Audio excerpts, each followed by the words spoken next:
I've been building insane smart home gadgets using a ton of Lego robots. I'll show you automated light switches, door locks, and I'll save the coolest gadget for last. I automated the light switches first. I didn't want new holes in the wall, so I figured that the faceplate bolts might be long enough to put through a Technic beam and still engage the threads inside the housing. Turns out they're too short, but luckily the Technic half beams are just right.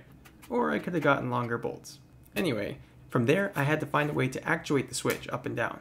To do this, I used a medium EV3 motor and a linear actuator. At first, I placed the motor directly in line with the linear actuator, but that was too long. I ended up putting the motor and linear actuator side by side and connecting them with these two 24-tooth gears.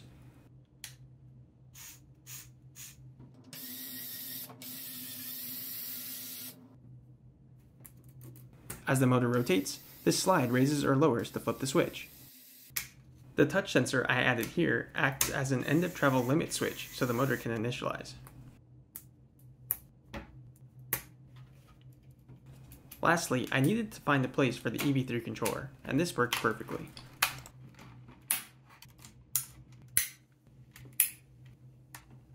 Finally, I tested out the mechanism manually before jumping into making it a smart home gadget. The mechanical part worked really well, and it met my goal of not getting in the way of manually turning the light on or off. A second EV3 controller will be used to remotely control all of the smart gadgets via Bluetooth.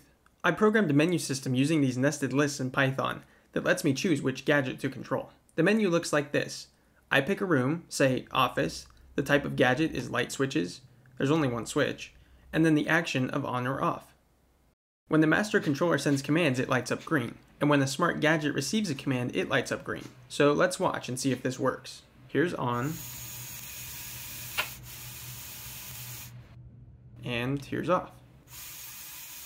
Perfect, now I can control any light switch remotely. There's just one problem. Some rooms have multiple switches. It would be cumbersome to put this on each of these switches. I needed to scale up this solution. First, I prepared this frame and added a long chain and motor for picking the desired light switch. Just like last time, these Technic half beams are what I used to hang the gadget from the faceplate bolts. Next, I added the EV3 controller. Then I swapped out the linear actuator for a slide riding on a chain.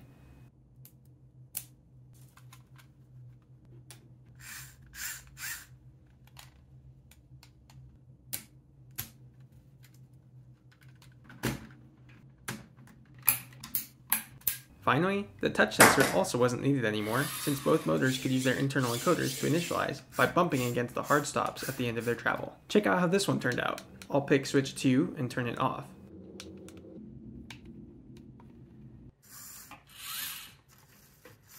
Yep, that worked.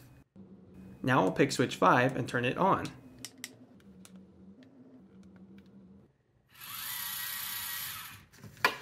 That works great.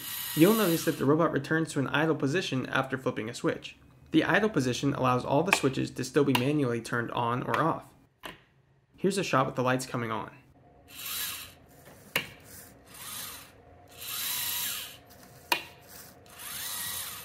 This one's all done and a huge success. So single and multiple light switches are all covered and automatic door locks are next, which went super fast.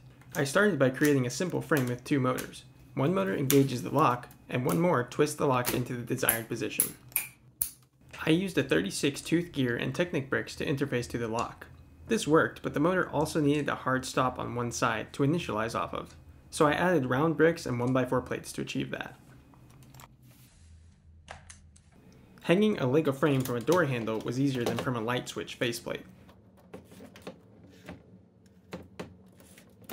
The reason there's a motor that lifts the twisting mechanism into place is to meet the goal of being able to still manually open the door by turning the knob and also rotating the lock manually.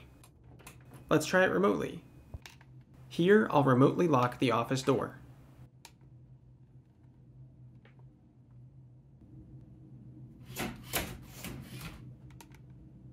Now I'll unlock it. Wow, that's totally awesome. The door is now locked. And now it's unlocked. I won't dig into this smart sync too much because there's a separate video for it, which you can watch on my channel or by clicking the card in the upper right corner of your screen. Here I'll just highlight the new remote control functionality. I can remotely turn the sink on or off with my master controller. Say I need to let the water run for a moment to get it hot. Now I can start that process from anywhere in the house. Easy, right? I'm working on building so many other LEGO smart gadgets. An automated dog food dispenser and a tennis ball thrower, a robot that sets the table for one or more people, automated blinds, and more. At your house, what would you want to have automated? Comment below to tell me what it is, and let me know your favorite gadget from this video too. Smash that subscribe button so you don't miss out on any LEGO smart home gadgets and the rest of my videos. Thanks as always.